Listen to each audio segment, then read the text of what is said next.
What is going on, Facebook? I'm not allowed to say Facebook because this goes everywhere and I get yelled at every single time I'm doing it. What's going on? This is, once again, Social Media Live Friday, being done a little differently. I'm in the car, as you can see. We are driving to an appointment, meeting the amazing Kevin Brown at that appointment. And I'm passengering in the car right now. And I get to hold the gimbal and do all the fun stuff because this is Social Media Live Friday. We're a little later today. You asked me why. It's because today we actually had a training. I was fortunate enough to give and participate in a training at my office in downtown Annapolis, all about prepping for next year, right? And one of the things that came up a lot, and one of the things we worked on, and one of the things that now we're going to talk about in this Social Media Live Friday is knowing your numbers. Thanks for the likes. What's up, Kyle Parks? Hey, Sydney Marshall. Shouldn't you be at work? Anyway, so it's all about knowing your numbers. You know, this one maybe it's not so focused on if you are thinking about selling your home or you're thinking about buying your home, unless you kind of flip it around and understand how important it is to know your numbers when you're thinking about buying or selling a home. But this is really for the salespeople out there. Knowing your numbers is vital. We're not going to take too much time on it, but we are going to hit it really, really quickly. You've got to know your numbers. You got to know what it takes to reach your goals, but at the same time, you really need to know after you establish what the goal is, you want to focus some time on figuring out, this is my goal, this is what it takes to reach it, meaning the math that goes with it. But then you got to know the science, the actual action. Where is your, what pillar of your business is going to get you to a point where you can achieve the goals that you set for yourself? So let's say hypothetically you are in a sales business or you're a commissioned employee in some capacity. And you say, hey, look, you know, I want to make $100,000 this year. Well, the best thing, excuse me, is if you've done it already.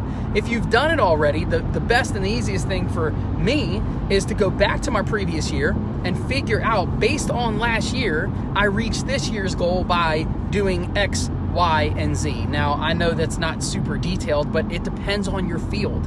If speaking to new clients is important to you, then you probably should say, well, if I talk to X amount of new clients, I set X amount of appointments, that turns into X amount of new business. And then like, for example, if you're in real estate, I have a certain amount of conversations. Those conversations turn into a certain amount of appointments. Those appointments turn into a certain amount of buyers or sellers. And then those buyers or sellers turn into a certain amount of actual real sales for me. So figure out what that is for you. Know your numbers. And I know that it's not December, and some people are saying, well, Phil, I don't need to focus on this right now. That only is the truth if you don't plan on making money in January and February of 2020.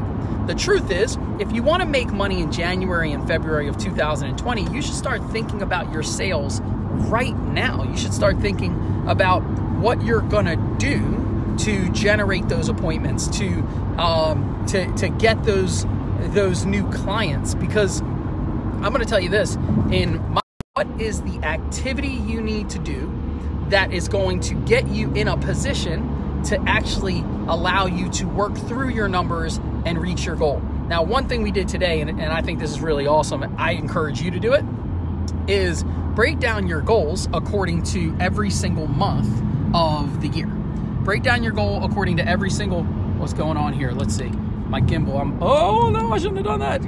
Oh no, I shouldn't have done that. Hang on, guys. I'm coming back. We just got a new gimbal and I just went crazy with it. So wait, oh goodness, it's going nuts. All right, there, beautiful, I'm back. So break down your goals down to quarterly and monthly. What I did and what I encourage you to do is identify what your percentage of your goal comes from each month. If you identify what percentage of your goal is going to come from each month, then you can work on a micro level or a macro level, however you identify it. The reason I'm saying that is because a lot of us, what we do is we say, hey, the new year is coming. I'm going to set a goal for the coming year. And that's great. I got to tell you, that is like spot on. Set your goal for the coming year. But at the same time, I got to say, setting a goal for an entire year is kind of freaking crazy, isn't it? Right? Just to assume that we as people, when we have, they say we have a lower attention span than goldfish now. So saying that we're going to focus on that individual goal all year long, I think that's a little absurd. What I encourage you to do is I encourage you to focus on more than just your annual goal. Break it down in macro and micro goals. So if you figure out, hey, look, I want to make $100,000 or just whatever your goal is. I want to do X amount of transactions. I want to help X amount of clients. I want to sign this huge deal, whatever the case is, whatever you do. And then say, how much of my business in accomplishing that annual goal happens on a monthly basis? And then back up again and figure out, based on the time of year, what activities now need to happen to get me to those goals. Really breaking these things down matters. When I was in the meeting this morning and I was showing everyone a spreadsheet that I have that really breaks down all my numbers and calculates everything for me, a lot of people were surprised, but you shouldn't be surprised, because if you want to be successful, you've absolutely got to truly know your numbers. You should track everything. Now, somebody's on here and they're saying, Phil, I haven't been tracking. What do I do? Well, option one, go back and start tracking and figure everything out. Option two, start fresh. You know, I told somebody, maybe you haven't tracked, or maybe you're brand new in your industry. Create a goal and then break down what you expect to happen and then track it as it does happen. And every quarter, make adjustments based on the previous quarter, but never change what your actual goal is. Make adjustments on what it takes to accomplish that goal. So that's it, guys. I think, yeah, that's it.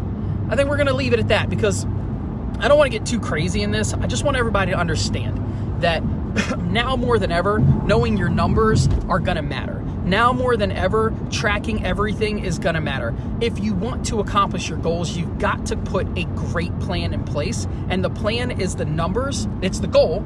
It's the numbers. It's the macro, right? The breakdown of the numbers on a very small scale.